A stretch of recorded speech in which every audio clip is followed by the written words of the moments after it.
밤이 되었습니다. 하루 동안 해야 할 일을 정리해봅니다. 메일 하나를 보내지 못했고 중요한 연락 하나를 미뤘으며 완료하지 못한 작은 일이 하나 남았습니다. 그런데 이상하게도 끝낸 일보다 끝내지 못한 일이 더 오래 머릿속에 남습니다. 이미 지나간 일인데도 계속 생각나죠. 왜 인간의 뇌는 끝나지 않은 일을 놓지 못할까요? 흥미로운 점은 우리가 기억하는 모든 일이 똑같이 저장되는 것은 아니라는 사실입니다. 완료한 일은 자연스럽게 정리되지만 끝내지 못한 일은 마치 열린 문처럼 계속 남아 있습니다. 우리의 뇌는 그것을 아직 해결해야 할 대상으로 인식하기 때문입니다. 1920년대 러시아 심리학자 블루마 자이가르닉은 흥미로운 현상을 발견했습니다. 식당 종업원들이 주문을 처리하는 과정에서 이미 계산이 끝난 주문보다 아직 처리 중인 주문을 더 잘 기억한다는 점이었습니다. 이후 연구를 통해 사람은 완성된 일보다 미완성된 일을 더 오래 기억하는 경향이 있다는 사실이 알려졌습니다. 이를 자이가르닉 효과라고 합니다. 이 현상은 우리의 일상에서도 쉽게 나타납니다. 끝내지 못한 공부, 답장하지 않은 메시지, 마무리하지 못한 프로젝트, 정리되지 않은 관계. 우리는 그것들이 중요해서만 생각하는 것이 아닙니다. 완성되지 않았기 때문에 뇌가 계속 주의를 보내고 있는 것입니다. 그래서 때로는 별것 아닌 일이 하루 종일 신경 쓰이기도 하죠. 아까 왜 그런 말을 했을까? 그때 다른 선택을 했다면 어땠을까? 그 일을 왜 끝내지 못했을까? 이런 생각들은 단순한 걱정이 아니라 뇌가 남겨진 과제를 처리하려는 과정일 수도 있습니다. 하지만 이 심리가 우리에게 불편함만 주는 것은 아닙니다. 완성되지 않은 일을 기억하는 능력 덕분에 인간은 문제를 해결하고 목표를 달성하며 더 나은 결과를 만들 수 있었습니다. 잊지 않는 능력은 성장의 원동력이 되기도 합니다. 중요한 것은 끝내지 못한 모든 일을 붙잡고 있을 필요는 없다는 점입니다. 어떤 일은 마무리해야 하지만 어떤 일은 내려놓아야 합니다. 뇌가 계속 떠올린다고 해서 반드시 해결해야 하는 것은 아닙니다. 혹시 지금 계속 머릿속을 떠나지 않는 일이 있다면 이렇게 질문해 보세요. 나는 이것을 정말 해결해야 하는 걸까? 아니면 끝나지 않았다 이유만으로 붙잡고 있는 걸까? 인간의 뇌는 완성을 원합니다. 하지만 진짜 지혜는 무엇을 끝낼지 뿐만 아니라 무엇을 놓아줄지도 선택하는 데 있습니다. 어떤 여행을 다녀왔습니다. 며칠 동안 아름다운 풍경을 보고 맛있는 음식을 먹고 좋은 시간을 보냈죠. 그런데 마지막 날 작은 문제가 생겼습니다. 비가 쏟아졌고 기분 좋았던 여행은 조금 불편하게 끝났습니다. 시간이 지나 친구가 묻습니다. 그 여행 어땠어? 우리는 모든 순간을 떠올리지 않습니다. 마지막 장면을 먼저 기억하죠. 왜 인간은 전체보다 마지막을 더 중요하게 기억할까요? 우리의 기억은 하루를 녹화한 영상처럼 저장되지 않습니다. 경험의 모든 순간을 똑같은 비중으로 기억하지 않죠. 특정한 순간들이 전체 경험의 의미를 결정하는데 특히 강렬했던 순간과 마지막 순간, 이 두 가지가 기억 속에서 아주 큰 영향을 미칩니다. 1990년대 심리학자 데니얼 카너먼은 사람들이 경험을 평가하는 방식을 연구했습니다. 흥미로운 사실은 사람들이 고통이나 즐거움을 평가할 때 전체 시간의 합보다 특정 순간의 영향을 더 크게 받는다는 점이었습니다. 이를 피크 앤드 법칙이라고 합니다. 예를 들어 긴 시간 동안 즐거웠던 공연이라도 마지막 무대가 실망스러우면 전체 경험을 부정적으로 기억할 수 있습니다. 반대로 힘든 과정이 있었더라도 마지막 순간이 좋았다면 전체 경험을 긍정적으로 평가하기도 합니다. 우리의 뇌는 모든 순간을 계산하지 않습니다. 중요하다고 판단한 장면을 중심으로 이야기를 만들어낼 뿐입니다. 이 현상은 일상에서도 나타납니다. 어떤 사람과 오랫동안 좋은 관계를 유지했는데 마지막 다툼 때문에 그 사람 전체를 부정적으로 기억하는 경우, 혹은 힘든 과정이 있었지만 마지막 결과가 좋아 모든 시간을 의미 있게 느끼는 경우가 그렇죠. 우리의 기억은 사실의 목록이 아니라 하나의 이야기처럼 구성됩니다. 그래서 마지막 순간은 중요합니다. 마지막 인사, 마지막 대화, 마지막 행동. 그 순간은 단순한 하나의 장면이 아니라 전체 경험을 평가하는 기준이 될 수 있습니다. 하지만 여기에는 한 가지 주의할 점도 있습니다. 마지막 기억이 강하다고 해서 그것이 전체 진실을 완벽하게 보여주는 것은 아니라는 사실입니다. 한 번의 실수로 누군가를 판단하거나 마지막 결과 하나로 모든 과정을 평가하면 우리는 경험의 많은 부분을 놓칠 수 있습니다. 혹시 지금 어떤 사람이나 경험을 떠올릴 때 마지막 장면만 생각나고 있다면 이렇게 질문해 보세요. 정말 전체가 그랬던 걸까? 아니면 마지막 순간이 모든 기억을 덮고 있는 걸까? 인간은 경험하는 존재이면서 동시에 이야기를 만드는 존재입니다. 그리고 우리의 뇌는 수많은 순간 중 몇 개의 장면을 골라 그것을 하나의 기억으로 만들어냅니다. 처음 들었을 때는 별로 특별하지 않은 노래가 있습니다. 하지만 며칠 동안 계속 듣다 보면 어느 순간 익숙해지고 자꾸 다시 듣고 싶어집니다. 처음 봤을 때는 평범했던 장소, 처음에는 관심 없었던 브랜드, 처음에는 어색했던 사람. 그런데 시간이 지나면 이상하게 편안하게 느껴집니다. 왜 인간은 익숙한 것에 끌릴까요? 우리는 새로운 것을 좋아한다고 생각합니다. 새로운 경험, 새로운 장소, 새로운 자극. 하지만 우리의 뇌 깊은 곳에서는 또 다른 기준이 작동하고 있습니다. 바로 안전함입니다. 낯선 것은 우리에게 더 많은 판단을 요구합니다. 위험한 것은 아닌지, 믿어도 되는지, 어떻게 행동해야 하는지 뇌는 계속 정보를 분석해야 하죠. 하지만 반복해서 접한 것은 다릅니다. 이미 알고 있는 정보라고 판단하고 더 적은 에너지를 사용합니다. 익숙함은 뇌에게 편안함을 제공하는 것입니다. 1968년 심리학자 로버트 자이언스는 사람들이 특정 자극에 반복적으로 노출될수록 그 자극에 대한 호감이 증가하는 경향을 발견했습니다. 이를 단순 노출 효과라고 합니다.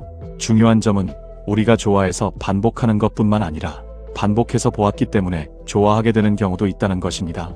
이 현상은 우리의 일상 곳곳에서 나타납니다. 처음에는 어색했던 회사 동료가 매일 마주치면서 편하게 느껴지고, 처음에는 평범했던 노래가 계속 들으면서 좋아하는 노래가 되며, 자주 보는 로고와 브랜드가 어느 순간 더 믿음직하게 느껴지기도 합니다. 하지만 익숙함이 항상 좋은 판단을 의미하는 것은 아닙니다. 오래 봤다는 이유만으로 더 좋은 것이라고 생각할 수 있기 때문입니다. 익숙함은 진실의 증거가 아닙니다. 단지 우리의 뇌가 편안함을 느끼는 방식일 뿐이죠. 그래서 우리는 때때로 익숙한 선택만 반복합니다. 새로운 기회보다는 이미 알고 있는 길을 선택하고, 변화가 필요하다는 것을 알면서도 익숙한 환경에 머무르기도 합니다. 뇌는 새로운 가능성보다 예측 가능한 안정감을 선호하기 때문입니다. 하지만 성장에는 익숙한 영역을 벗어나는 순간도 필요합니다.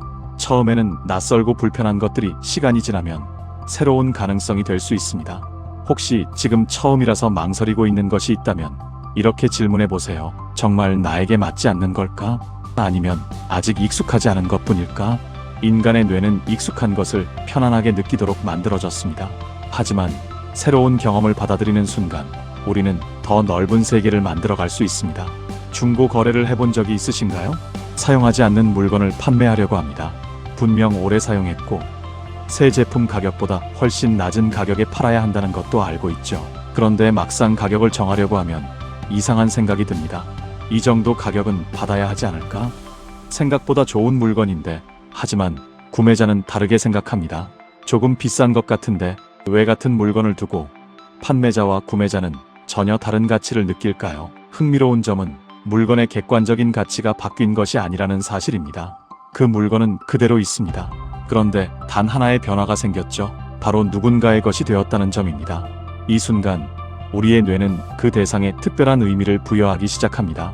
심리학에서는 이를 소유 효과라고 합니다. 어떤 물건이나 대상을 소유하게 되면 실제 가치보다 더 높게 평가하는 경향입니다.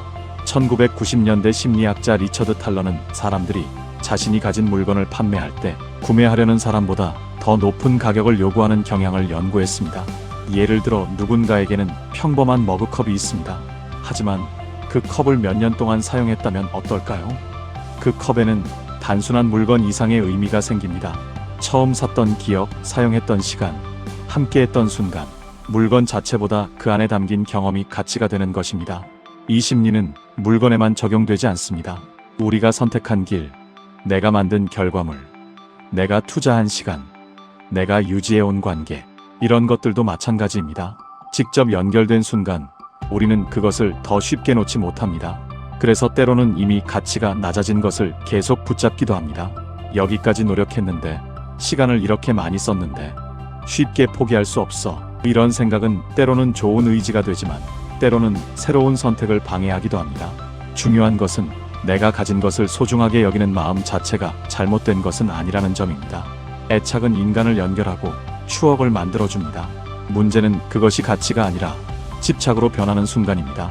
혹시 지금 놓기 어려운 것이 있다면 이렇게 질문해 보세요. 정말 가치가 있어서 붙잡고 있는 걸까? 아니면 내 것이 되었다는 이유만으로 더 크게 평가하고 있는 걸까? 인간은 세상을 객관적인 가치만으로 바라보지 않습니다. 자신과 연결된 의미를 통해 가치를 새롭게 만들어냅니다. 그리고 그 심리를 이해하는 순간 우리는 선택과 집착 사이에서 더 현명해질 수 있습니다. 서랍 한쪽에 작은 물건이 있습니다. 전문가가 만든 것도 아니고 완벽하게 만들어진 것도 아닙니다. 조금 삐뚤고 부족한 부분도 있죠. 그런데 이상하게 버리기 어렵습니다. 왜냐하면 내가 직접 만들었기 때문입니다. 왜 인간은 스스로 만든 것에 더 큰 의미를 부여할까요? 같은 제품이 있습니다. 하나는 전문가가 완성한 제품이고 다른 하나는 직접 조립해야 하는 제품입니다.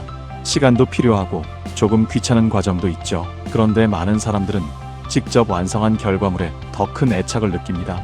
이 현상을 심리학에서는 이케아 효과라고 합니다. 그 사람은 자신이 직접 노력하고 참여한 결과물의 실제 가치보다 더 높은 가치를 부여하는 경향이 있습니다. 2011년 심리학자 마이클 노튼과 연구진은 사람들이 직접 조립해 완성한 제품에 더 높은 가치를 부여한다는 사실을 발견했습니다. 왜 이런 일이 일어날까요? 인간은 단순히 결과만 바라보지 않습니다. 그 과정에 투자한 시간과 노력도 함께 기억합니다. 힘들었던 과정, 완성했을 때의 만족감, 내가 해냈다라는 감정, 이 모든 것이 결과물의 가치에 더해지는 것입니다. 이 심리는 물건에만 적용되지 않습니다.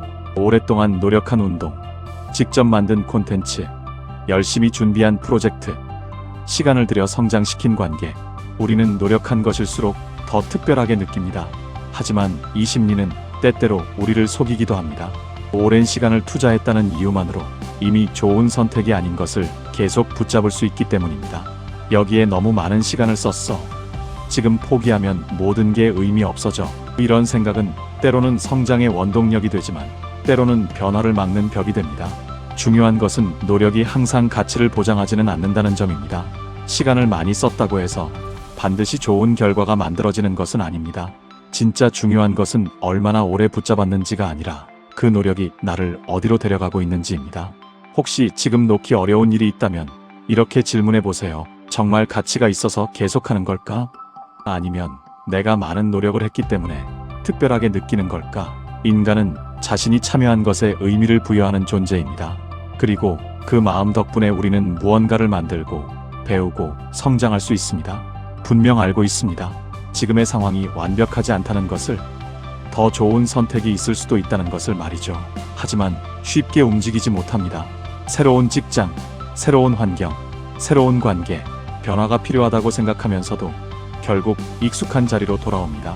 왜 인간은 변화를 알면서도 두려워할까요? 우리는 흔히 사람들이 더 나은 선택을 원한다고 생각합니다. 하지만 실제 인간의 판단은 항상 더 좋은 것만을 향하지 않습니다. 때로는 지금 가진 것을 잃지 않는 것을 더 중요하게 생각합니다. 심리학에서는 이를 현상 유지 편향이라고 합니다. 현재 상태를 특별한 이유 없이 유지하려는 심리적 경향입니다. 변화를 통해 얻을 수 있는 가능성보다 변화 과정에서 생길 수 있는 불확실성과 손실을 더 크게 느끼기 때문입니다. 예를 들어 사용하지 않는 서비스를 계속 구독하는 사람이 있습니다. 더 좋은 상품이 있다는 것을 알아도 바꾸는 과정이 귀찮고 혹시 문제가 생길까 걱정되죠. 결국 그냥 지금 쓰던 걸 쓰자라는 선택을 하게 됩니다. 이 현상은 중요한 선택에서도 나타납니다. 맞지 않는 직장, 행복하지 않은 관계, 변화가 필요한 습관, 우리는 때때로 현재의 불편함보다 미래의 불확실성을 더 두려워합니다. 그래서 익숙한 불만족을 낯선 가능성보다 안전하다고 느끼는 것입니다. 하지만 여기에는 재미있는 점이 있습니다. 현재 상태도 처음에는 변화였다는 사실입니다. 처음 시작한 일, 처음 만난 사람, 처음 도전했던 경험, 모두 한때는 낯선 것이었습니다. 하지만 시간이 지나면서 우리의 뇌는 그것을 익숙한 공간으로 받아들였습니다. 변화를 두려워하는 것은 의지가 약해서가 아닙니다. 인간의 뇌는 예측 가능한 환경을 선호하도록 만들어졌습니다. 예측할 수 있다는 것은 생존에 매우 중요한 능력이었기 때문입니다. 문제는 안전함을 선택하는 순간 성장의 기회까지 함께 포기할 수 있다는 점입니다. 그렇다면 어떻게 해야 할까요? 큰 변화를 한 번에 시도할 필요는 없습니다. 작은 변화부터 경험하면서 뇌에게 새로운 환경도 안전하다는 것을 알려주는 과정이 필요합니다. 혹시 지금 바꾸고 싶지만 머물러 있는 것이 있다면 이렇게 질문해 보세요. 나는 정말 만족해서 머무는 걸까? 아니면 변화를 두려워해서 그대로 있는 걸까? 인간은 익숙함 속에서 안정감을 찾습니다. 하지만 새로운 가능성은 언제나 익숙하지 않은 곳에서 시작됩니다. 당신이라는 가장 복잡한 존재를 이해하는 시간, 인간 사용 설명서였습니다.